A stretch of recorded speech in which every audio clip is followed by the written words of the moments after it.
Before we jump in, a quick but critical disclaimer.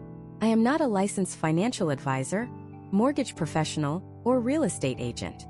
This presentation is for educational and informational purposes only. It is not financial, legal, or investment advice. Your situation is unique, so please consult with qualified, licensed professionals before making any financial decisions.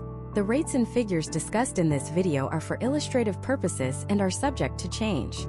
Alright, let's get to it. What if I told you that a single afternoon of work could save you over $40,000? It sounds like an exaggeration, like some late-night infomercial promise. But it's not. It's the simple, brutal math of mortgage interest. Let's take a standard $400,000 VA home loan. Right now, you might see one lender offering a rate of 6.5% and another offering 6%. A half-point difference. It sounds tiny and insignificant. Most people would barely notice it. But that half point is a financial Trojan horse. The difference between those two rates over the life of a 30-year loan is more than $42,000. Let me say that again. $42,000. That's a brand new car. That's a full year of tuition at a state university. That's a life-changing amount of money that you could be handing over to a bank simply because you didn't know how to properly shop for your rate. You have served this country. You have earned the right to one of the most powerful and beneficial home buying tools ever created. The zero-down VA home loan. It's a benefit you secured through sacrifice. But here's the hard truth the mortgage industry doesn't want you to hear. Earning the benefit is only the first step. Maximizing it is a completely different battle, and it's one that far too many veterans and service members are losing without even knowing they're fighting. The system is designed to be confusing. Lenders, brokers, and banks thrive on complexity. They use a language filled with acronyms and jargon, APR, DTI, LTV, points, all designed to make you feel like you're not qualified to question their numbers. They're counting on you to be overwhelmed by the sheer stress of buying a home. They're counting on you to take the first offer you see because you're on a tight timeline for a PCS move. Or you finally found your dream house and you're terrified of losing it. They are banking on you paying what I call the information gap tax. The extra money you pay because of what you don't know. And that tax, as we've already seen, isn't a few $100. It's tens of thousands of your hard-earned dollars. This video is your equalizer. This is your battle plan. Over the next several minutes, I am going to pull back the curtain on the entire online VA loan process and give you a simple, repeatable, step-by-step system to find, compare, and lock in the absolute lowest interest rate you can possibly qualify for. This isn't just theory. This is a practical, actionable guide. I am going to show you exactly where to look online to find the most competitive lenders, the ones who don't spend millions on Super Bowl ads, but offer incredible rates. I'm going to give you the precise questions you need to ask to uncover hidden fees and bogus charges. I'll teach you how to read a loan estimate like a pro, so you can compare offers apples to apples and instantly spot the best deal. And most importantly, I'm going to give you the exact negotiation script to use that flips the power dynamic, forcing lenders to compete against each other for your business. By the end of this presentation, you will no longer be a passive participant. You will be in complete and total control of your home buying journey. Let's be clear about one thing. Buying a home is already one of the most stressful experiences in modern life. You're making the biggest financial decision of your life. You're coordinating movers, changing your address, maybe even switching schools for your kids. The last thing you need is the added anxiety of feeling like you're being taken for a ride by a mortgage lender. Your time is your most valuable asset. You have a mission to focus on, a family to lead, a life to live. That's why this system is built for efficiency. It's not about spending weeks calling 100 different banks. It's about a targeted, strategic approach that gets you the best results in the shortest amount of time. Your service earned you this incredible benefit. My mission today is to make damn sure you get every single dollar's worth out of it. To do that, we first have to shatter some of the most common and costly myths about VA loans. Myth number 1. The VA sets your interest rate. This is completely false. The Department of Veterans Affairs does not set interest rates. They don't lend money. They simply provide a guarantee to the lender, which is what allows that lender to offer you such great terms like zero down payment. The interest rates are set by the private banks and mortgage companies themselves. This is fantastic news because it means rates are not fixed. They are competitive. And where there is competition, there is an opportunity for you to save a fortune. Myth number 2. You have to use a special VA lender or a company with military in its name. Wrong again. While some lenders specialize in VA loans, Almost any bank or mortgage lender in the United States can originate a VA loan. Sometimes the big national brands that advertise heavily to the military community have higher overhead costs, which can translate into higher rates and fees for you. Your local credit union or a lesser-known online lender might offer a significantly better deal. The key is not the logo on their website, but the numbers on their loan estimate. And the biggest myth of all, myth number 3. Shopping around for a mortgage will destroy your credit score. This is the one that scares so many people into inaction. The truth is, the credit scoring models are smart. They understand that you're going to shop for a mortgage. All mortgage-related credit inquiries that occur within a specific window of time, typically 14 to 45 days, are treated as a single inquiry. This is called rate shopping, and it has a minimal, if any, long-term impact on your credit score. The potential to save $50,000 is infinitely more important than a temporary 5-point dip in your FICO score. Do not let this fear paralyze you. The system I'm going to teach you is what I call the trifecta quote strategy. It's a simple method focused on getting 3 specific, competing quotes that will give you a crystal clear picture of the market and arm you with the leverage you need to get the best possible deal. We're going to break down where to get these quotes, what to say, and how to analyze them without getting lost in the weeds. We'll turn the alphabet soup of mortgage jargon, PITI, APR, LTV, into simple, powerful tools you can use to your advantage. In today's economic climate, this isn't just about getting a good deal. It's about securing your financial future. With inflation and the cost of living on the rise, every dollar in your monthly budget counts. The difference between a 6.5% rate and a 6% rate isn't just a number. It's an extra $200 in your pocket every single month. That's your car payment. That's your grocery bill. That's your ability to build savings and invest for your family's future. Locking in the lowest possible rate provides a bedrock of financial stability for decades to come. It's the single most impactful financial decision you will make. And the biggest mistake you can make is to outsource that decision, to blindly trust the first person who offers you a loan. Today we end that. Today you take back the power. So, if you're ready to stop being a passive rate taker and start being an educated rate maker, you are in the right place. Turn off the distractions, maybe grab something to take notes with, because the information I'm about to share is the key that will unlock tens of thousands of dollars in savings and give you the peace of mind that you secured the absolute best deal possible on the home you and your family deserve. Let's begin. First, let's shatter the single biggest myth about VA loans. The U.S. Department of Veterans Affairs does not set your interest rate. Let me say that again because it is the foundation of everything we're going to talk about. The VA does not sit in a room and decide that today. The VA loan rate is 6.5%. They don't lend you the money. They don't approve your loan. All the VA does is provide a guarantee to the lender. Think of it like loan insurance. They tell the bank, hey, if you lend money to this qualified veteran and they, for some reason, can't pay it back, we've got your back. We'll cover a portion of your loss. That's it. That guarantee is what makes the VA loan so powerful. It reduces the risk for the lender, which is why they can offer you a loan with 0 down payment and no monthly mortgage insurance. But the actual money?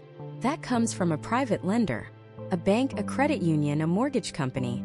And because they are all separate competing businesses, they all set their own rates and their own fees. This is the most important concept you need to grasp. There is no single VA rate. There are hundreds, even thousands of different VA rates offered by thousands of different lenders across the country, and they can be wildly different. This is not a bug in the system. It's a feature. It's a free market. And in a free market, the person with the most knowledge wins. My goal is to make sure that person is you. Let's imagine a veteran. We'll call him Sergeant Miller. He's just gotten out after 8 years of dedicated service. He has a good job lined up, a small savings, and a family he wants to provide a stable home for. He's earned his VA loan benefit, and he's ready to use it. So he does what he's told to do. He starts calling lenders. The first lender he calls, we'll call them Lender A, is a big national bank he sees advertised on TV all the time. They're friendly, professional, and they pre-approve him in about 20 minutes. They tell him, Sergeant Miller, great news. We can offer you a fantastic rate of 6%. Sergeant Miller is thrilled. 6% sounds pretty good. He's ready to sign. But his spouse tells him, honey, we should probably get a second opinion just in case. So he calls Lender B, a local mortgage broker someone at work recommended. After looking at his file, the broker says, 6%? We can beat that. We can get you 5.75%. Whoa, Now Sergeant Miller is really excited. A lower rate means a lower monthly payment. This seems like a no-brainer. He thanks the broker and is about to call lender back to tell them the bad news. But then he remembers an article he skimmed online that said to always get at least 3 quotes. So he makes one more call, this time to lender C, an online-only lender that specializes in VA loans. The loan officer there tells him, "Sergeant, thank you for your service. Based on your profile, I can lock you in today at 6.25%. Now Sergeant Miller is just confused. He's gone from thrilled to bewildered. He has 3 offers on the table: 6%, 5.75%, and 6.25%. The obvious choice is lender B, right? They have the lowest number. It's a quarter point lower than the next best offer. Over 30 years, that has to save a ton of money. Case closed. But this is the trap. This is the exact point where millions of veterans make a multi-thousand-dollar mistake. They fixate on the interest rate, that one shiny number, without understanding what's happening behind the curtain. The interest rate is only half the story. The other, equally important half is the fees. Specifically, we need to talk about something called discount points, or sometimes just points. 1 point is equal to 1% of the loan amount. So on a $400,000 loan, 1 point costs $4,000. What are you paying for? You are essentially prepaying interest. You are paying a lump sum of cash at closing in exchange for the lender giving you a lower interest rate for the life of the loan. You are literally buying down your rate. Now let's go back to Sergeant Miller's offers. What he didn't realize is that these 3 lenders were presenting their offers in completely different ways. Lender A, the big bank, offered him 6% with 0 points. That means no extra fees were being paid to lower the rate. This is what we call the par rate. It's the standard baseline rate for that day, with no extra costs and no credits. Lender B, the local broker who offered that amazing 5.75%, conveniently left out a key detail. That rate came with a cost of 2 discount points. On a $400,000 loan, that's an $8,000 fee due at closing that Sergeant Miller would have to pay out of pocket or roll into his loan amount, increasing his debt. And Lender C, the online specialist who offered 6.25%, they were offering a lender credit. Their rate was slightly higher than the par rate, but in exchange, they were going to give Sergeant Miller a credit of $4,000 at closing to help cover his other closing costs, like the appraisal, title insurance, and the VA funding fee. Suddenly, the choice isn't so simple. Is it better to pay $8,000 extra to get the lowest monthly payment? Is it better to pay nothing extra and get the middle payment? Or is it better to take a slightly higher payment in exchange for getting $4,000 back to reduce your cash needed to close? This is where most people's eyes glaze over. Feels like a shell game. It feels impossible to compare these offers apples to apples. But there is a tool. There is one number, required by federal law, designed to cut through this exact confusion. It's called the APR, or annual percentage rate. The APR is your secret weapon. While the interest rate only tells you the cost of borrowing the money, the APR tries to show you the true cost of the loan by factoring in both the interest rate and the fees associated with getting that loan, like discount points and other lender charges. It expresses that total cost as an annual percentage. So, when you look at the APR for Sergeant Miller's 3 options, the picture becomes much clearer. Lender A's 6% loan with 0 points might have an APR of something like 6.125%. It's slightly higher than the interest rate because it's factoring in the lender's standard, unavoidable fees. Lender B's 5.75% loan, after you factor in that hefty $8,000 charge for the points, might have an APR of 6.19%. Notice that. Even though the interest rate is the lowest, the APR is actually the highest because of the massive upfront cost. And Lender C's 6.25% loan, after factoring in the $4,000 credit they are giving back, might have an APR of 6.15%. Now look at those APRs side by side. 6.125, 6.19, 6.15. The loan from Lender A, the one with the 6% par rate, actually turns out to be the cheapest loan over the long run according to the APR. The loan that looked like the clear winner, the 5.75% rate, is actually the most expensive. This is a revelation. It's the difference between making a decision based on a flashy advertisement and making a decision based on the cold, hard math. You must compare loans using the APR, not just the interest rate. When a lender gives you a quote, your first question should always be, what's the APR on that? If they hesitate or try to dodge the question, that's a massive red flag. The APR empowers you to compare an orange from lender A to an apple from lender B.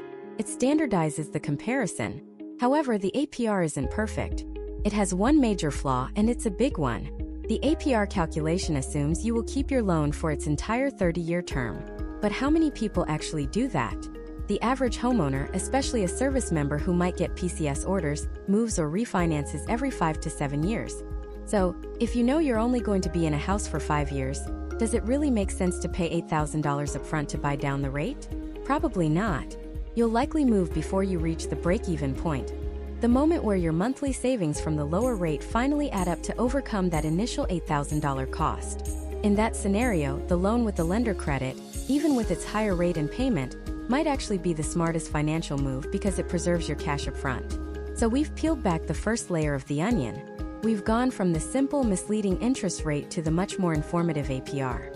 We've seen how fees, specifically discount points, can dramatically change the true cost of a loan. But this just leads to more questions.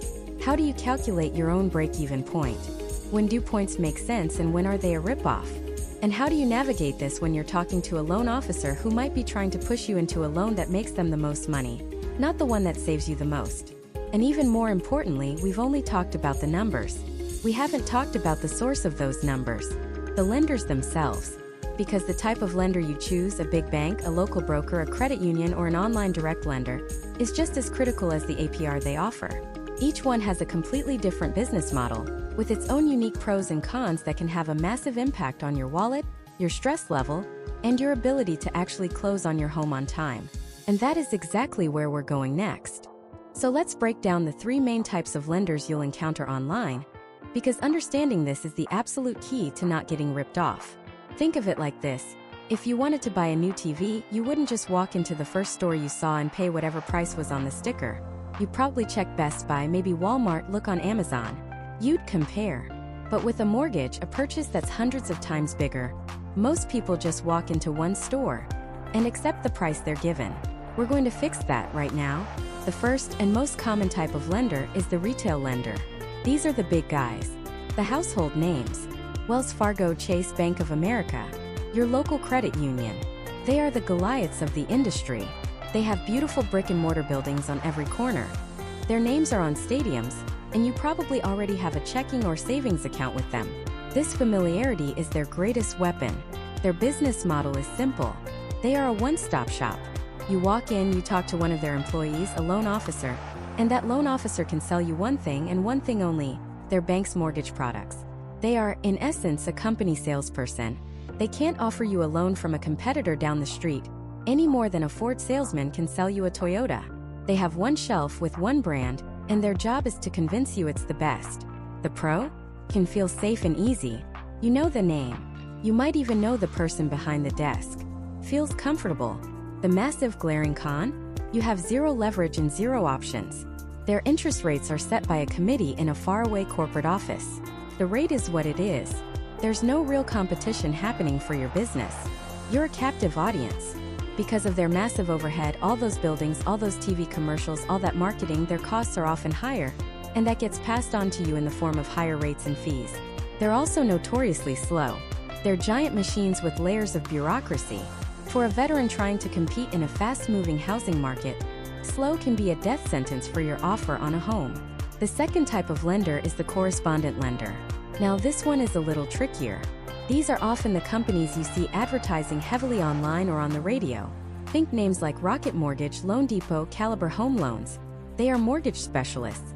Unlike a big bank that does 100 different things, these companies pretty much only do mortgages. That's their entire world. Their business model is a bit different. They act as the lender, using their own money, a giant line of credit really, to fund your loan at the closing table. They handle the entire process from application to funding. But here's the key. They don't plan on keeping your loan. Almost immediately after you close, they sell your loan off on the secondary market to a bigger investor like Fannie Mae, Freddie Mac, or in the case of VA loans, Ginnie Mae.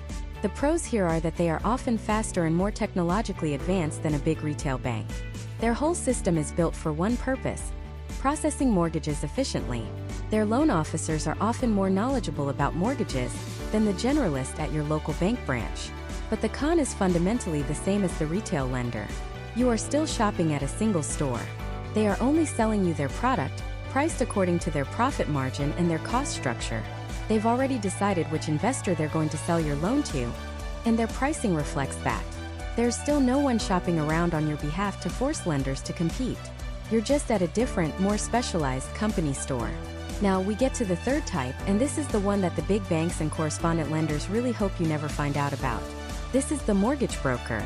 A mortgage broker is not a lender. Let me repeat that. A mortgage broker is not a lender. They do not work for a bank. They work for you. A mortgage broker is an independent, licensed mortgage professional. Their job is to be your personal shopper, your expert guide, your advocate in the mortgage market. Their business model is completely different from the other two. A broker doesn't have their own shelf of loan products. Instead, they have access to a vast, hidden network of lenders called the wholesale market. These wholesale lenders are companies you've probably never heard of. They don't have fancy retail branches or spend billions on Super Bowl ads. They operate behind the scenes and they compete on one thing and one thing only: offering the lowest interest rates and fees. Here's how it works. You go to a mortgage broker. You fill out one application. The broker then takes that single application and submits it to dozens of these wholesale lenders at once. And then the magic happens. Those lenders are now forced to compete with each other in real time for the right to fund your loan. It's like a reverse auction. Lender A offers a 6.5% rate. Lender B sees that and comes in at 6.375%. Lender C, needing to hit a monthly quota, drops their rate to 6.25% with a credit to cover your appraisal fee. This competition is what creates the massive difference in rates you see online. The broker's job is to analyze all these competing offers and present you with the absolute best one. They are legally and ethically bound to act in your best interest. Their success doesn't come from pushing one bank's high-profit product. It comes from getting you such a good deal that you close the loan and tell all your friends. The pros are enormous. You get access to wholesale pricing, which is almost always lower than retail pricing. You get dozens of lenders competing for your business, which drives your rate down even further. You get an expert on your side of the table, someone who knows the ins and outs of the VA loan and can fight for you. And because brokers are typically small, local business owners, their service is often incredibly personal and responsive. So what are the cons? Well, the biggest one is that you have to find a good one. A great broker can save you a fortune and make the process a dream. A bad broker can be an absolute nightmare. And because they don't have the marketing budgets of the big banks, you have to do a little more work to find the great ones. They aren't always the first result on Google. So let's put it all together. When you go online and see a rate from Chase, you're seeing the single non-negotiable price from one retail store. When you see a rate from a big online lender, you're seeing the single price from a different, more specialized store. But when you get a rate from a great mortgage broker, you're not seeing a price from a store at all. You are seeing the winning bid from a bare-knuckle bidding war between dozens of lenders that you'd otherwise never have access to. One path gives you a single option. The other gives you the power of the entire market competing for your business. One path can easily cost you an extra 0.5%, 0.75%, or even more on your interest rate. And on a $300,000, $400,000, or $500,000 loan, that single difference can translate into $50,000, $60,000, or even $100,000 in extra interest payments over the life of your loan. It is, without a doubt, one of the single most expensive financial mistakes a veteran homebuyer can make. Now that you understand the players on the field, the retail bank, the correspondent lender, and the mortgage broker, we can finally pull back the curtain on how they present their offers. Because it's not just about the interest rate. It's about the thousands of dollars in hidden fees, junk charges, and clever tricks they use to make a bad deal look good. And learning how to read their official loan estimates is like getting a pair of X-ray glasses to see right through their sales pitch. That's our next mission. Okay, let's put on those glasses. The official document we're talking about is called the loan estimate, or LE for short. You will get one of these from every single lender you formally apply with. And here's the crucial part. This isn't just a sales flyer. It's a standardized 3-page government form. By law, the lender has to give it to you within 3 business days of your application, and the numbers on it are, for the most part, legally binding. It forces them to put their money where their mouth is. This document is your shield, your sword, and your map all in one. Mastering it is non-negotiable. Let's break it down page by page, box by box. Pull up a sample loan estimate on your screen if you can. Just search for CFPB loan estimate sample, and you'll find the official one. Page 1 is the big picture summary. It's designed to give you the most critical information at a glance. At the very top, you'll see your name, the property address, and the loan details. The first box you really need to focus on is loan terms on the top left. This is where you see the loan amount, the interest rate, and the monthly principal and interest. Now that interest rate, that's the shiny object. It's the number every loan officer shouts from the rooftops. We got you a 6.25%. And yes, it's incredibly important. It determines how much interest you pay over the life of the loan. But it is not the whole story. Focusing only on the interest rate is like buying a car based only on its color. It's a rookie mistake, and lenders count on you making it. Right below that, you'll see your monthly principal and interest. This is the core part of your mortgage payment that actually goes towards paying down your loan and covering the interest. This number is fixed for the entire life of your loan.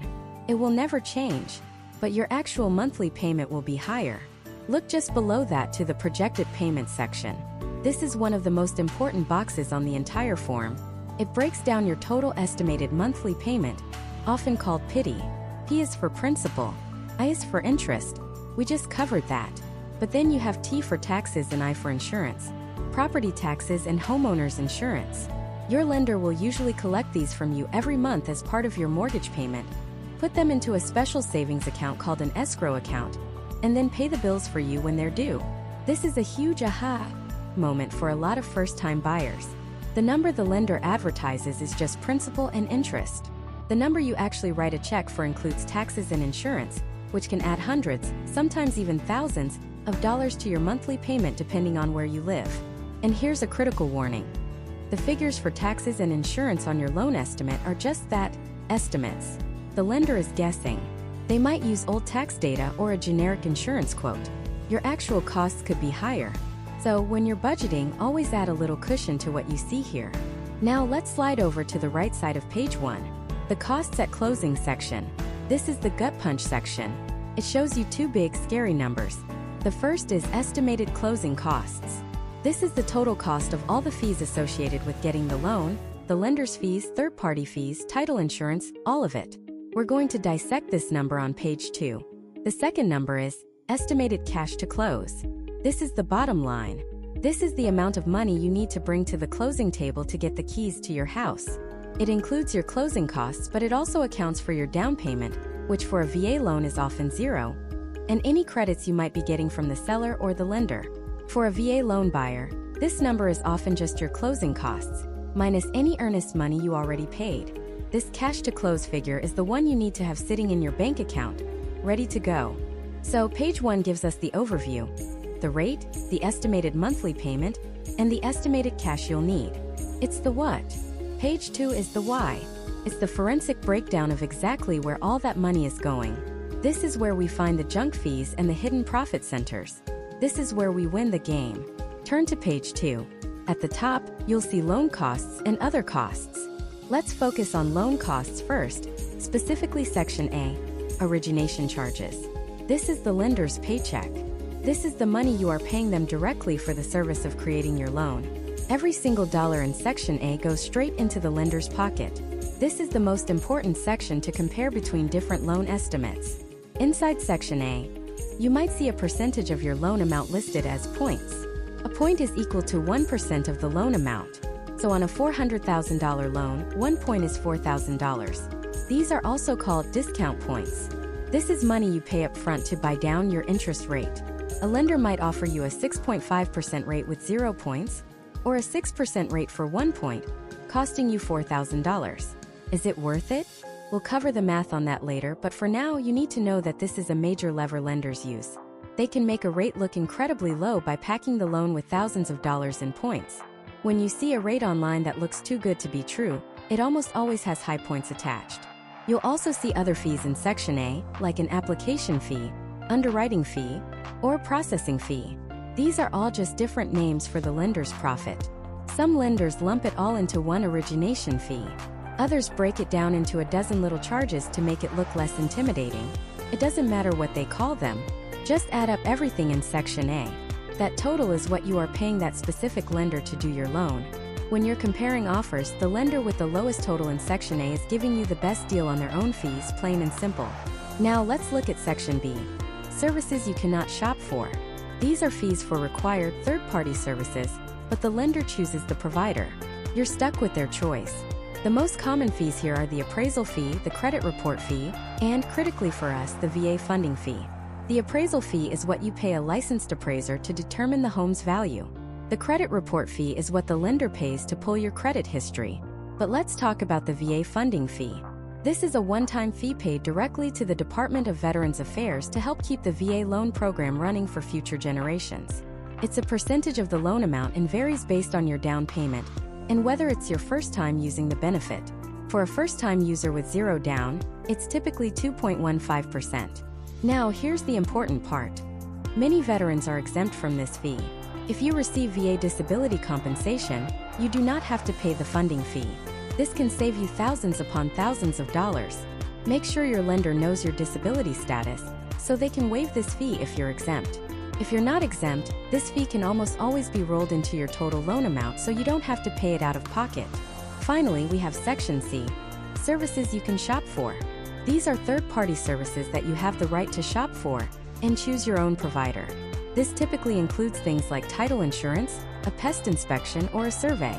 The lender will give you a list of providers and their estimated costs, but you are not obligated to use them. You can and should shop around for a better deal on these services, especially title insurance, which can be expensive. So let's put it all together. Page 2 shows you the 3 types of closing costs. Section A is the lender's profit. Compare this number mercilessly between different lenders. Section B are required services where the lender picks the provider. These costs should be very similar from lender to lender. If one lender's appraisal fee is double another's, ask why. And Section C are services you can shop for, giving you the power to lower your own costs. By dissecting page 2, you've moved beyond the interest rate.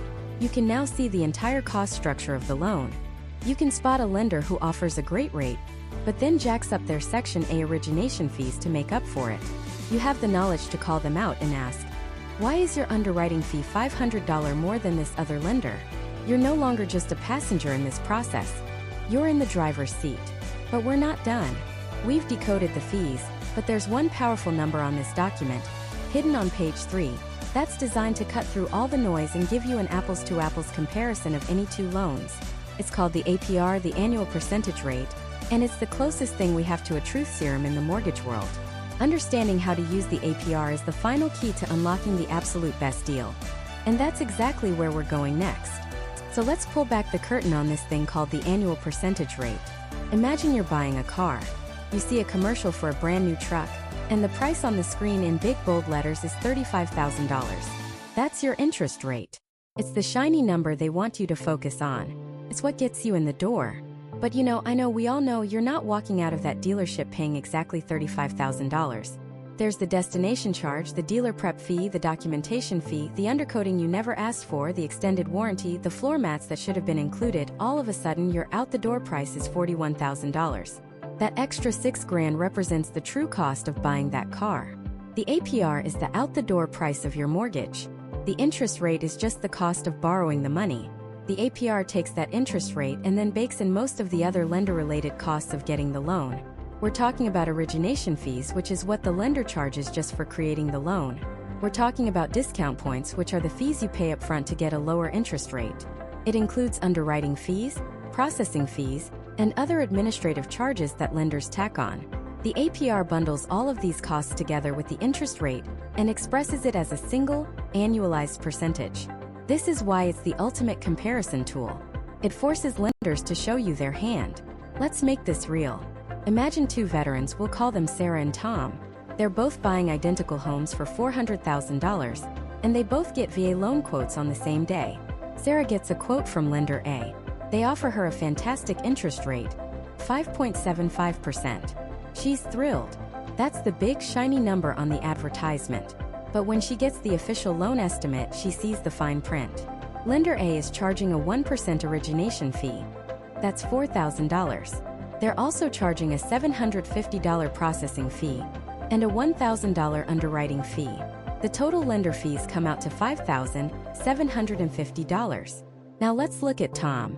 He goes to lender B. Their advertised rate isn't as flashy. They offer him a rate of 6%. On the surface, it looks like Sarah's getting the much better deal.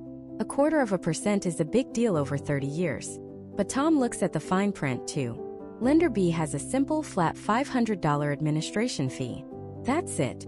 No origination fee, no processing, no underwriting.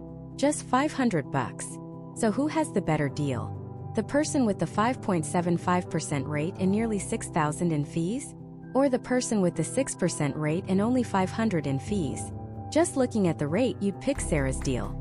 Just looking at the monthly payment, Sarah's would be slightly lower, and that's incredibly deceptive. This is the trap. The lender with the high fees is counting on you to only look at that shiny low rate. But Sarah and Tom are smart. They know to ask for the APR. When the numbers are crunched, Sarah's APR comes out to be 5.95%. See how that works? The thousands of dollars in fees pushed her true cost of borrowing way up, much closer to Tom's interest rate. Tom's APR, on the other hand, comes out to be 6.03%. It's only slightly higher than his interest rate because his fees were so low. Now look at those two numbers side by side. A 5.95% APR versus a 6.03% APR. All of a sudden, Sarah's fantastic deal is revealed to be the better one, but only by a hair, and not nearly as good as it first appeared. The APR cut through the marketing noise and gave them an apples-to-apples comparison. It exposed the fact that lender A was using a low rate to hide their high fees. This is the power you now have. When you shop online and get quotes from 5 different lenders, you can line up their APRs and instantly see who is offering the most competitive deal in terms of both rate and fees. It's your lie detector. Now, it's also critical to know what's not in the APR, because it doesn't include every single cost of buying a house. Third-party fees are generally excluded. This means things like the VA appraisal fee, the cost of the credit report, title insurance, attorney fees, or the money you prepay into an escrow account for your future property taxes and homeowner's insurance. These costs are real, and you have to pay them. But since the lender doesn't set these fees, they aren't included in the APR calculation. The APR is designed to measure the cost of the loan itself, not the total cost of the real estate transaction. So the golden rule is this. Use the APR to compare offers from different lenders for the same type of loan. Comparing the APR of a 30-year fixed VA loan from lender A to the APR of a 30-year fixed VA loan from lender B is a brilliant move. Comparing the APR of a 30-year loan to a 15-year loan, or a fixed-rate loan to an adjustable-rate mortgage, is like comparing the fuel economy of a semi-truck to a motorcycle. They're different products, and the comparison is meaningless. But the APR has one big, dirty secret. It has a blind spot that almost no one talks about, and understanding this will put you in the top 1% of savvy homebuyers. The APR calculation is based on a single massive assumption, that you will keep your loan for its entire term, 30 years, 360 payments. It spreads the cost of all those upfront fees, the origination, the points, the processing evenly over 3 decades. But who actually does that? The average homeowner in the United States moves, sells, or refinances their home every 7 to 10 years. And if you're an active duty military member, you know a PCS move could have you selling in just 3 or 4 years. When that happens, the math behind the APR falls apart. Think about it. If you pay $5,000 in fees up front, and you only have the loan for 5 years instead of 30, you haven't spread that cost out over 360 payments. You've concentrated that entire $5,000 hit into just 60 payments. The effective cost, your real APR, is suddenly much, much higher than what was disclosed on paper. This means that if you know with a high degree of certainty that you will be in your home for a short period of time, say a 3-year tour at a new duty station, a loan with a slightly higher interest rate but rock-bottom fees like Tom's deal could actually be vastly superior to a loan with a lower, buy-down rate that required you to pay thousands of dollars in points and fees up front. You'll never have enough time in the home for the lower monthly payment to make up for the massive upfront cost. So the APR is your starting point. It's an incredible tool for getting a baseline, for making a quick apples-to-apples comparison. But it's not the end of the story. You have to combine the APR with your own personal situation. How long do you realistically plan to be in this home? The shorter your time frame, the more you should prioritize low to zero fees over the absolute lowest interest rate. The longer you plan to stay, the more it might make sense to pay some fees up front to secure a lower rate for the long haul. You're now armed with the knowledge to decode any mortgage offer a lender puts in front of you. You can see past the smoke and mirrors of a low advertised rate and understand the true, all-in cost of the loan by looking at the APR. You know its strengths for comparing offers, and you know its critical weakness related to your time in the home. You can now confidently look at two different loan estimates and know which one is mathematically the better deal. But knowing which deal is better is just step one. How do you take a good deal and make it a great one? How do you use this information to not just identify the best offer, but to actively negotiate a better one? Because every fee, every line item on that estimate is a potential point of negotiation. And shaving off those so-called junk fees can save you thousands of dollars in cash at the closing table. That's not about finding the best rate. It's about creating it. And that's exactly what we're going to break down next. So how do you create the best deal? It starts with a document that most people glance at and then shove in a drawer, overwhelmed by the tiny print and confusing boxes. That document is called the loan estimate, or LE for short. And I want you to stop thinking of it as a boring piece of government paperwork. From this moment forward, I want you to see the loan estimate as your battlefield map.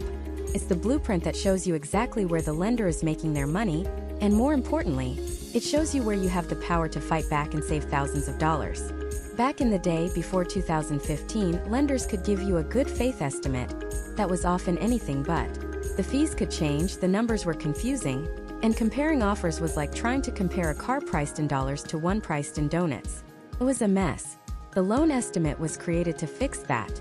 It's a standardized 3-page form that every single lender in the United States is legally required to use. This means when you get an LE from lender A, lender B, and lender C, you are finally looking at a true apples-to-apples comparison. This document is your greatest weapon. Let's open it up and look at the anatomy of the deal. Page 2 is where the magic happens. This is the section called Closing Cost Details. It's broken down into alphabetized boxes from A to H. We're going to focus on the most important ones for our mission, boxes A, B, and C. This is where the so-called junk fees live. Let's start with box A, origination charges. This is the big one. This is the lender's direct profit. It's what they are charging you for the service of creating your loan. You'll see line items like origination fee, processing fee, underwriting fee, or application fee. Sometimes they'll just lump it all into one number. Here's the critical thing to understand. Every single penny in box A is 100% negotiable. Let me say that again. Every single penny is negotiable.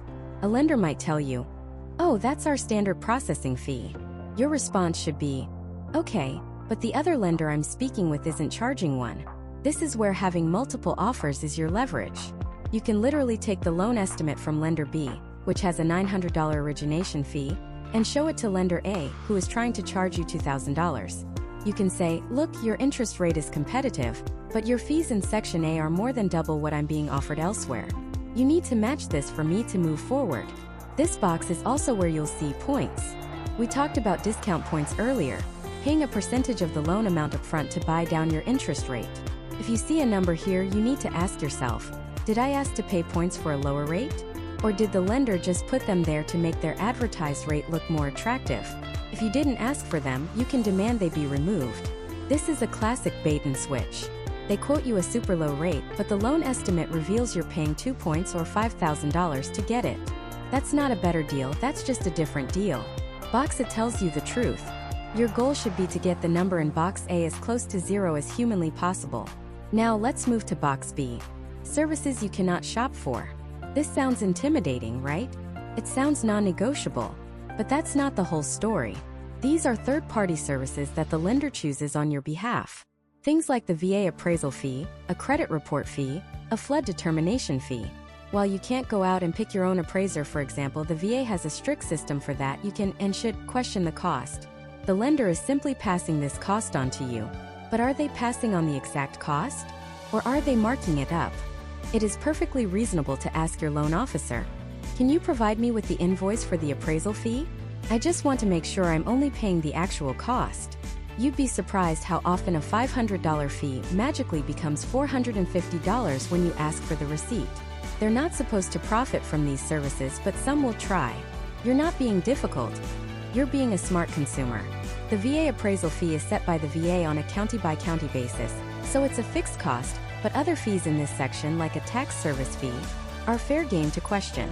A little bit of pressure here can often shave off $100 or $200. It all adds up. Okay, now for the real gold mine. Box C. Services you can shop for. This is where the lender is practically begging you to beat them on price. They are legally required to give you a list of providers for these services, but they are also required to tell you that you can choose your own, and you absolutely should. The number one item in this box is title insurance.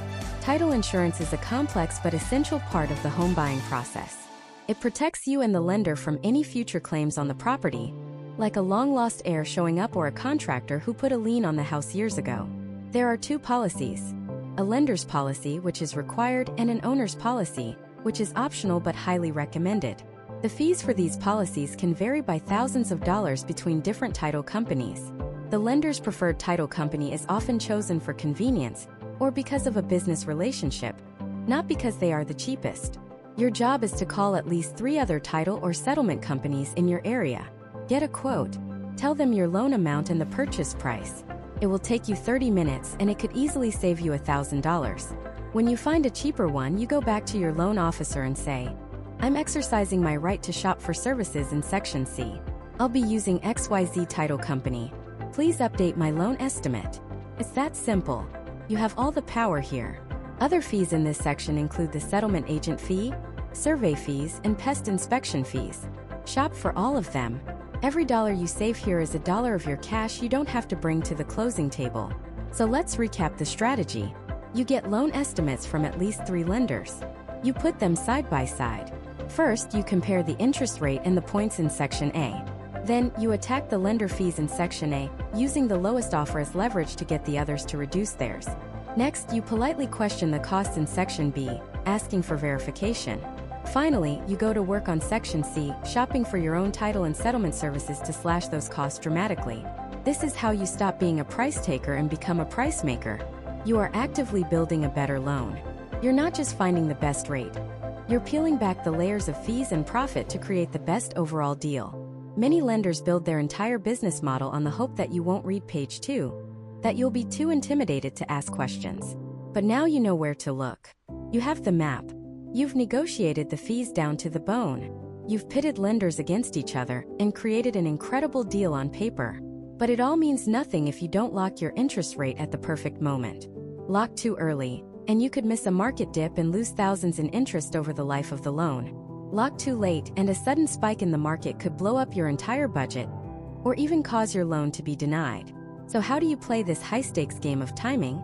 How do you know when to pull the trigger and lock it in? That's the secret we're unlocking next. The decision to lock your interest rate feels like defusing a bomb in a movie. You've got the red wire and the blue wire. One secures your future, the other could blow your budget to pieces. The truth is, there's no magic crystal ball. No one, not your loan officer, not the experts on TV, not even the chairman of the Federal Reserve, knows with absolute certainty where rates will be tomorrow, next week, or next month. They are reacting to economic data just like everyone else. So, if the pros can't time the market perfectly, how can you? You don't. You stop trying to time the market, and you start managing your risk. The first step is to understand what a rate lock actually is. It's a guarantee in writing from your lender to honor a specific interest rate for a specific period of time, typically 30, 45, or 60 days. This is your shield. While your loan is going through underwriting, appraisal, and all the other steps, the wild, unpredictable swings of the market can't touch you. If rates shoot up by a full percentage point the day after you lock, it doesn't matter. Your rate is protected. You've taken that variable out of the equation. But here's the catch. You can't just call up a lender and lock a rate while you're still browsing Zillow. Lenders will almost always require you to have a signed purchase agreement on a specific property before they'll let you lock. Why? Because a rate lock costs them money. They are making a financial commitment on the secondary market to secure that rate for you. If you don't close the loan, they lose money. So the clock really starts ticking the moment your offer on a house is accepted. This creates the classic dilemma. You're under contract. You have a rate quote from your lender. Do you lock it in now? Or do you float the rate, hoping it will dip a little lower in the coming days or weeks? This is where the fear kicks in. There's the fear of missing out. What if I lock today at 6.5%, and next week rates drop to 6.25%? I'll be kicking myself for 30 years. We'll call this rate lock regret. It's a real feeling, but let's put it in perspective. A quarter-point drop is frustrating, but it's rarely life-altering. Now consider the other side of the coin, the much bigger, much more dangerous fear. the fear of getting burned. This is what happens when you decide to float, waiting for that perfect moment, and instead some unexpected inflation report comes out and rates jump from 6.5% to 7% overnight. That's not just regret. That's a catastrophe. Your monthly payment just exploded.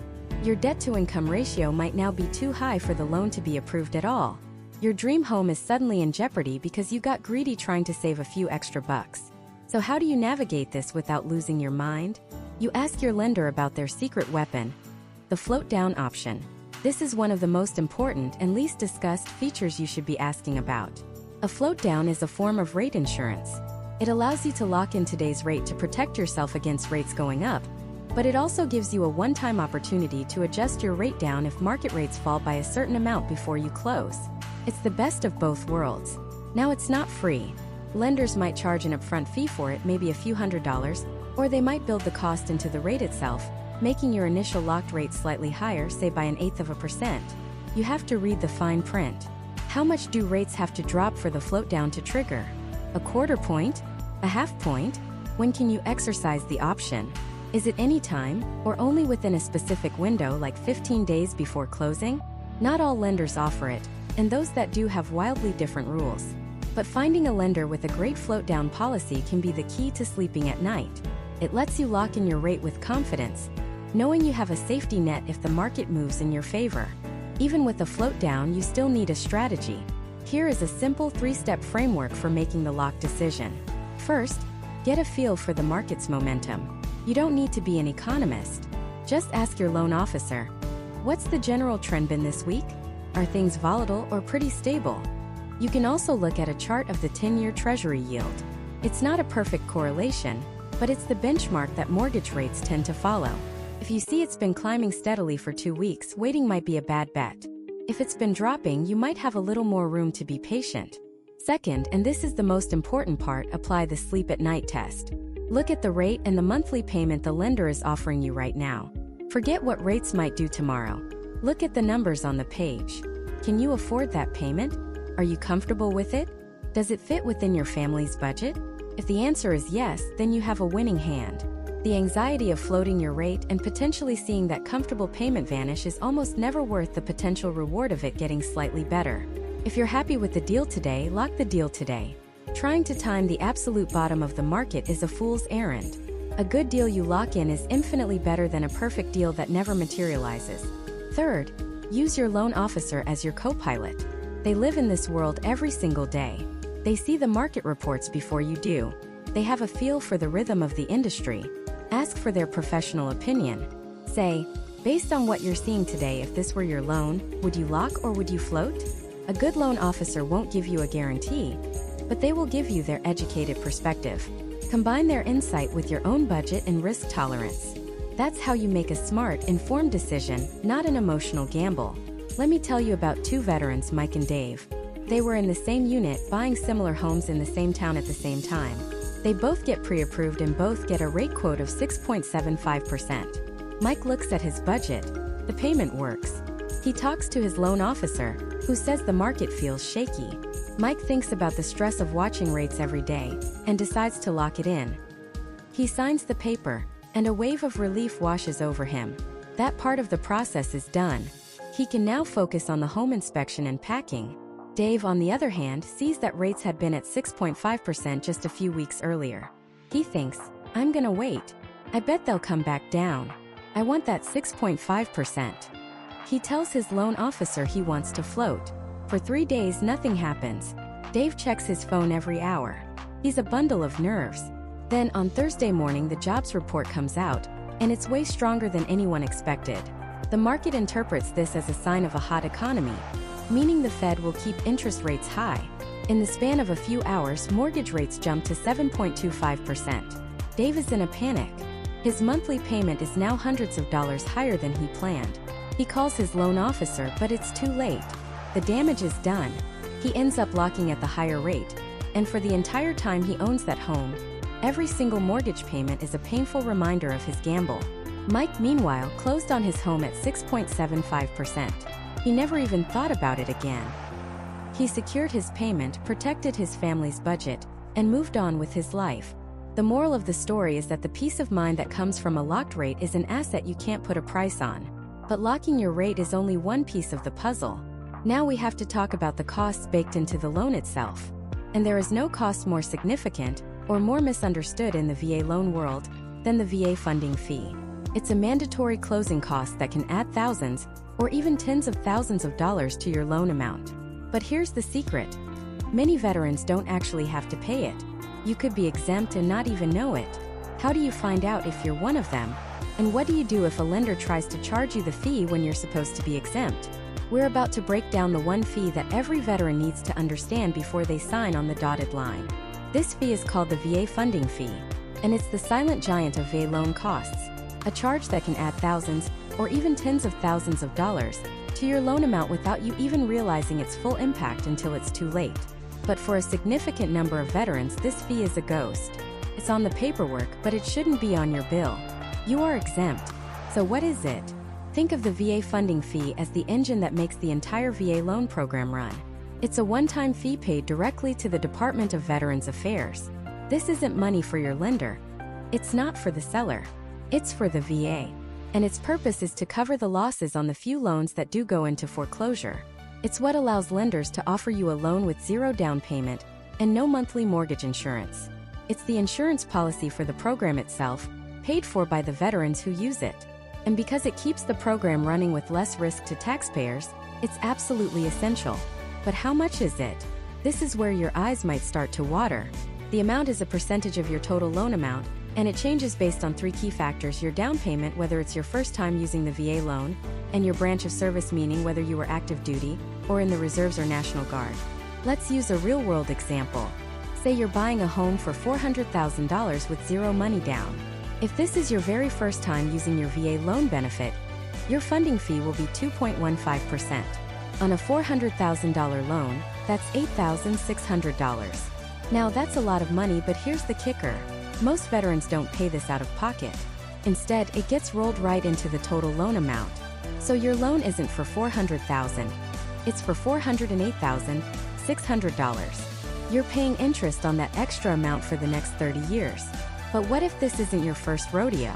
What if you're a subsequent user? You used a VA loan before, sold the house, and now you're buying a new one. In that same zero down scenario, the fee jumps from 2.15% to 3.3%. On that same $400,000 loan, your funding fee is now $13,200. Your total loan becomes $413,200. That's a massive jump. Now you can reduce this fee by putting money down. A down payment of 5% or more drops the first-time use fee to 1.5%.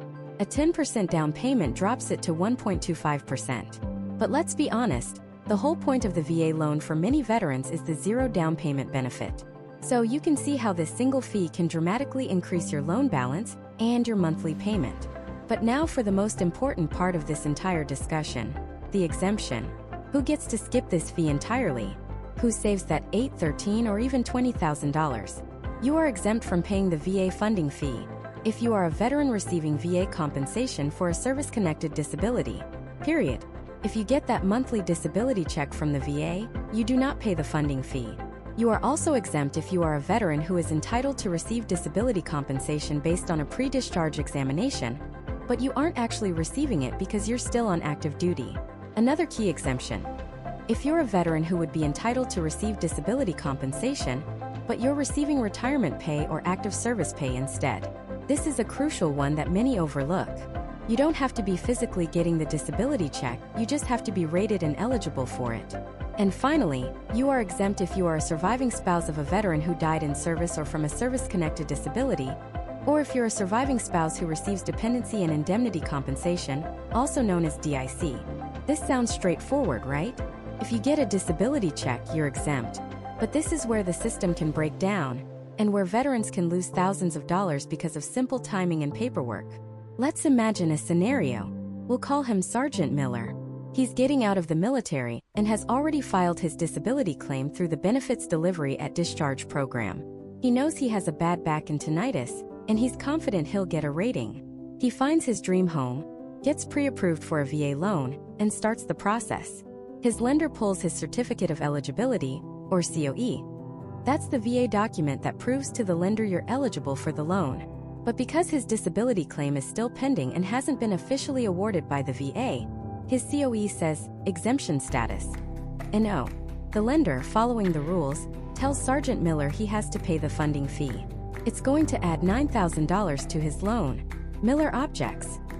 He tells the loan officer, "But my rating is coming any day now. I know I'm going to be exempt." The loan officer is sympathetic, but their hands are tied. The lender can only go by what the official VA paperwork says at the time of closing. They can't operate on a maybe or a probably. They need the say to say exempt. So what does Sergeant Miller do? This is a crossroad that thousands of veterans face every year. Does he postpone the closing, potentially losing the house to another buyer, and wait for the VA to finalize his rating? Or does he close on the house, pay the $9,000 funding fee, and just hope he can get it back later? This is where you need to be your own best advocate. Here is exactly what you need to know. First, the key to everything is your Certificate of Eligibility. Before you even get serious about a lender, you need to get your COE and look at it. If you believe you should be exempt but it doesn't say so, that is your number one priority. You need to contact the VA and get it fixed. Your lender can't do this for you. You have to provide the VA with your disability award letter or other proof. Getting this corrected before you close is the cleanest, easiest way to avoid the fee. But what about Sergeant Miller's situation? What if your rating isn't finalized before you close? The answer is, you will have to pay the funding fee at closing. It will be rolled into your loan. It's painful, but it's the rule. However, and this is a life-changing however, you can get a full refund. If your disability award from the VA is made retroactive to a date that is before your loan closing date, you are entitled to a full refund of the VA funding fee. Let's say Sergeant Miller closes on his house on June 1st. He pays the funding fee. Then, on August 15th, he finally gets his disability award letter from the VA. The letter says his disability rating is effective as of May 10th, the day after he officially retired. Because May 10th is before his closing date of June 1st, he is eligible for a refund. But this refund is not automatic. The VA doesn't automatically know you just closed on a house. Your lender doesn't automatically know your disability rating came through. You have to initiate the process. Here's the action plan. Step 1. As soon as you get that award letter, you make a copy. Step 2.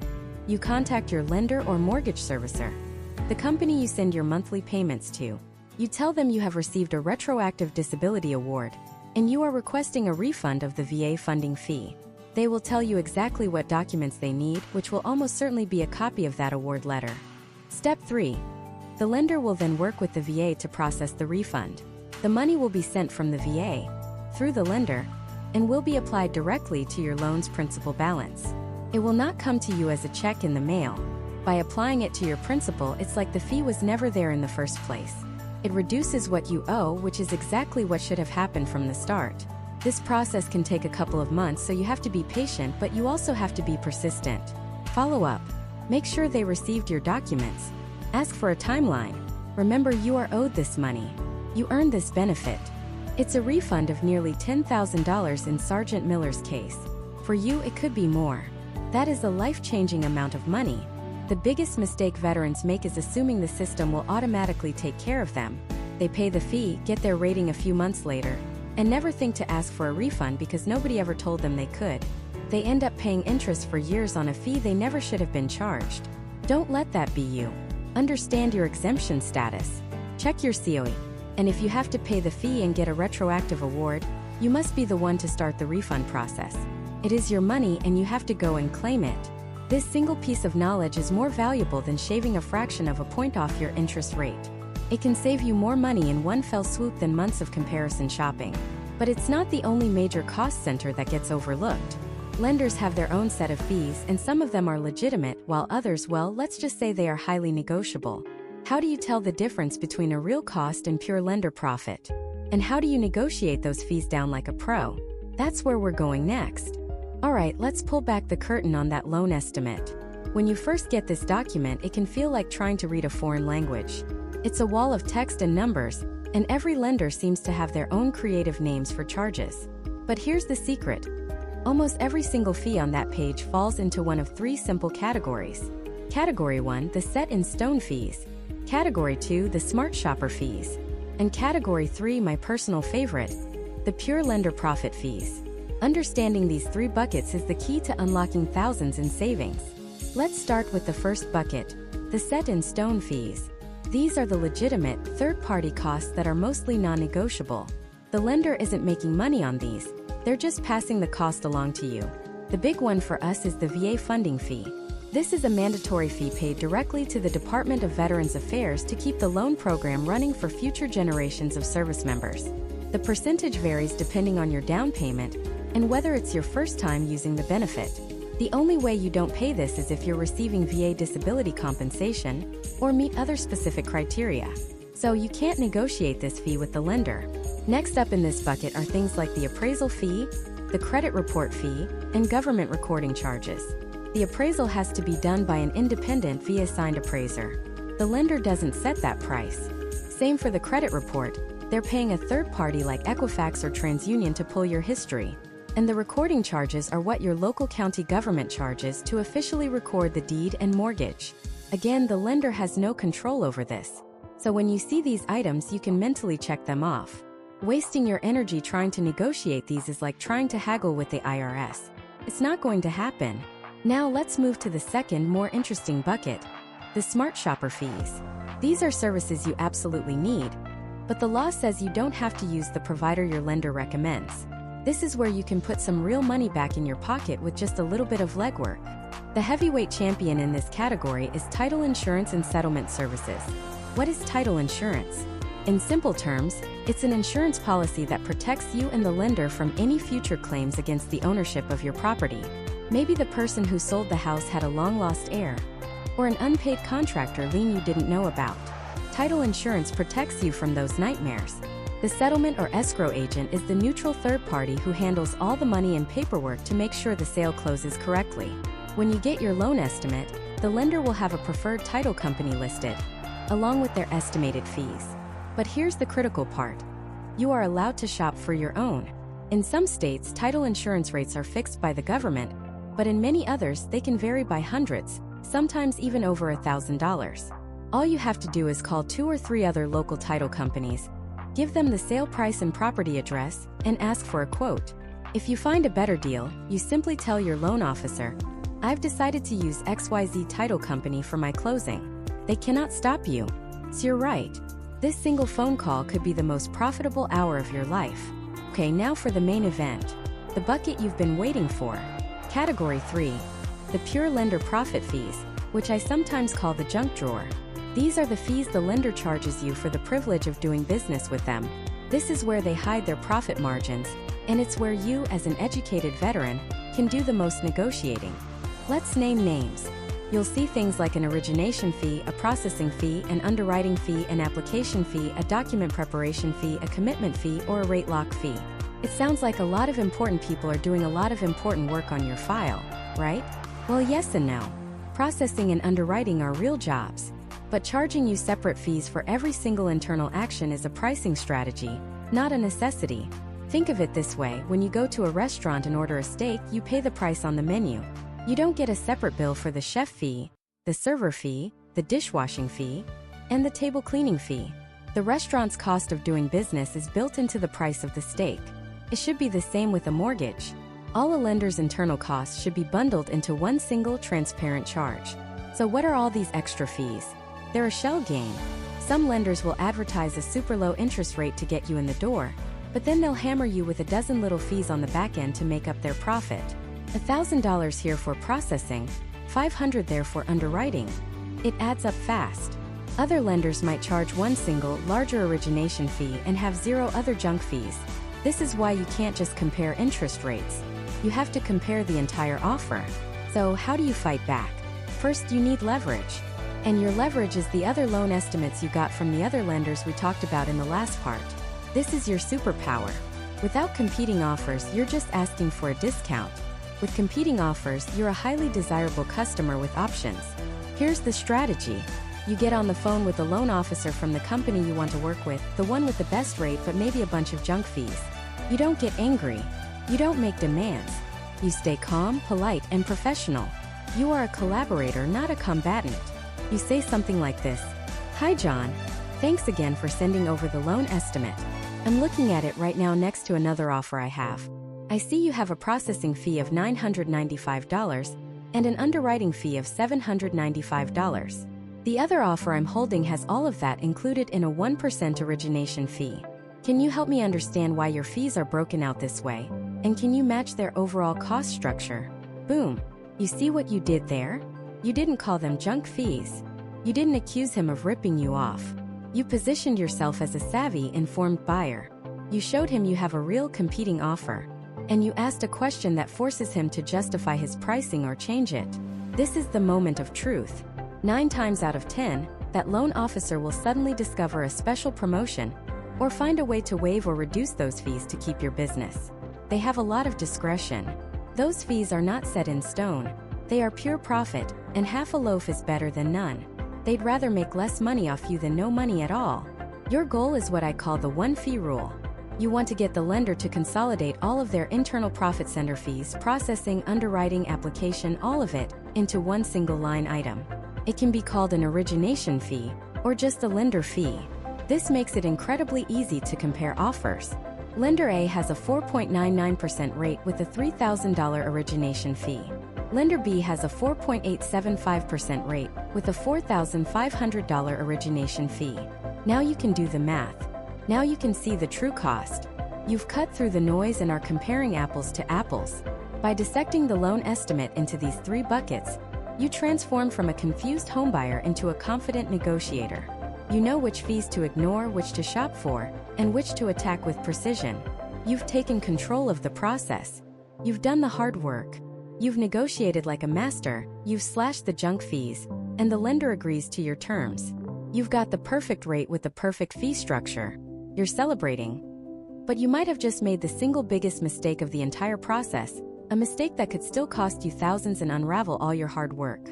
You haven't locked your rate correctly, because getting the lender to agree to a rate is one thing. Securing it against a volatile market is another game entirely. In our final part, we'll uncover the secrets of the rate lock, the hidden pitfalls of floating your rate, and how to execute the final step of this process like a seasoned pro. So let's talk about the rate lock. Think of it as a financial helmet in a hailstorm. It's a guarantee from your lender to honor a specific interest rate for a set period, typically 30, 45, or 60 days, leading up to your closing. Once you lock, even if the national average rate spiked by a full percentage point the next day, your rate stays put. It's your anchor in the turbulent sea of the bond market. The alternative is called floating your rate. This means you're not locked in. You're essentially gambling, betting that rates will drop between now and when you close. If they do, you win. You get a lower rate. But if they go up, and they can go up violently and without warning, you lose, and you lose for the next 30 years. The decision of when to lock is one of the most nerve-wracking parts of the entire process. There's no magic crystal ball. However, there are strategic principles. First, consider the market trend. Are rates generally climbing? If the news is filled with talk of inflation and the Federal Reserve raising rates, then locking sooner rather than later is almost always the prudent move. Don't get greedy trying to time the absolute bottom of the market. A good rate secured is infinitely better than a perfect rate missed. Second, assess your own risk tolerance. Can you sleep at night knowing your monthly payment could jump by $200 overnight? If the answer is no, then lock the rate as soon as you have a number you are happy with and a signed purchase agreement on a home.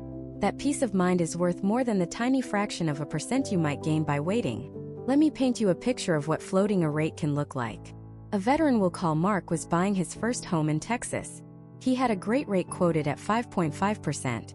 His loan officer, trying to be a hero, said, "Hey, there's a Fed meeting next week, and some analysts think they might signal a dovish turn. Let's float it. We could maybe get you down to 5.375%. Mark agreed. The Fed meeting happened, but instead of a dovish tone, the chairman came out with unexpectedly aggressive language about fighting inflation. The bond market panicked. Within 48 hours, the rate for Mark's exact loan profile had shot up to 6.25%. That small gamble, that attempt to save maybe $50 a month, ended up costing him over $300 a month every single month for the foreseeable future. That's over $3,600 a year for 30 years. He was devastated. He almost backed out of the house. Don't be Mark. The potential reward of floating is tiny. The potential risk is catastrophic to your long-term financial health. When you decide to lock, you need to be surgical. First, get the lock confirmation in writing. This is non-negotiable. It should be a formal document, a rate lock agreement, that clearly states the interest rate, the length of the lock period, the loan program, and any associated costs. Some lenders offer a free lock for a standard period, like 30 days. If you need a longer lock, say 60 or 90 days because you're doing new construction, there will almost certainly be a fee, often paid upfront or built into your closing costs. Read this document as if it were a treasure map. Every detail matters, and you must protect that lock period. The clock is ticking. If your closing gets delayed for any reason, an appraisal issue, a problem with the title search, a slow seller, your lock could expire. And if it expires, you are at the mercy of the market. The lender has no obligation to honor the old rate. They will reprice your loan based on that day's rates. If rates have gone up, your rate goes up. You may be able to purchase a rate lock extension, but it will cost you, typically a percentage of the loan amount. This is why it is so critical to be hyper-responsive during the underwriting process. When your loan officer asks for a document, get it to them that day, not that week. You are the quarterback of this process, and your hustle can be the difference between closing on time with your great rate or paying a penalty for a delay. So, you've navigated the market, you've negotiated like a pro, and you've locked in a fantastic rate. You're on the home stretch, but the race isn't over. This is the final gauntlet, the period between your rate lock and sitting at the closing table. During this time, there are 3 cardinal sins you must avoid at all costs. First, do not make any large purchases on credit. Don't go buy a new truck. Don't finance a living room full of furniture. Don't even open a new credit card at a department store to save 10%. Lenders will almost always do a soft pull of your credit again right before closing. A new loan or a big new balance can spike your debt-to-income ratio and torpedo your entire mortgage approval, even at the last minute. Second, do not change jobs. Lenders value stability above all else. A new job, even if it's for more pay, introduces a new variable. It can trigger a complete re-underwriting of your file, causing massive delays that could make your rate lock expire. If you absolutely have to change jobs, talk to your lender before you do anything. Third, don't move large, undocumented sums of money around your bank accounts. A large cash deposit will raise a huge red flag for the underwriter, who is required by federal law to source all funds. It creates a paper trail nightmare you do not want. Basically, from the moment you lock your rate until you have the keys in your hand, you need to become a financial ghost. Just keep everything exactly as it was when you were approved. At least 3 business days before your scheduled closing, you will receive the most important document you've seen yet: the closing disclosure, or CD. The CD is the final itemized breakdown of your entire loan. The loan amount, your interest rate, your exact monthly payment, and a detailed list of every single closing cost and fee. Your mission is simple. Compare this document, line by line, against the last loan estimate you received from your lender. They should be nearly identical. Your interest rate should be exactly what you locked. The origination charges should be the same. The only things that might be slightly different are prepaid items, like property taxes or homeowners insurance, which can't be calculated with perfect precision until the end. If you see a fee you don't recognize, or if the numbers for the loan itself are different, you call your loan officer immediately. You do not wait. You do not show up to closing and ask about it then. You resolve any and all discrepancies before you ever walk into that title company office. This is your last chance to catch any mistakes or junk fees. Finally, closing day. You'll be presented with a stack of paper that looks like a phone book. It can be intimidating, but you've done the work. You've reviewed the closing disclosure, so you know the numbers are correct. Your main job now is to sign, but don't just sign blindly. Ask the closing agent to briefly explain each document. You're looking for the big 3. The promissory note, which is your official promise to repay the loan. The mortgage or deed of trust, which secures the property as collateral for the loan. And that final closing disclosure, which you'll sign to confirm you've received and agree with it. After you've signed everything and the funds have been transferred, the closer will look at you, smile, and hand you a set of keys. In that moment, the entire journey, the research, the calls, the negotiation, the stress, it all pays off. You've done it. You didn't just get a VA loan. You mastered it. You went from a beginner to an expert. You learned that the Certificate of Eligibility is your golden ticket. You discovered that shopping lenders isn't just smart, it's essential, and can save you tens of thousands of dollars. You understand the difference between a low interest rate and a low APR. You know how to analyze discount points not as a cost but as an investment. You have the scripts and the confidence to negotiate from a position of power. And now, you know how to protect your hard-won rate from a volatile market with a strategic rate lock. You have transformed from a passive participant into the active commander of your home buying mission. The VA home loan is the single most powerful benefit you earn through your service to this country. It's a pathway to building generational wealth and securing a piece of the American dream you fought to defend. Now you have the knowledge to wield it with the precision and expertise it deserves. Congratulations on taking control of your future. Now go get your home.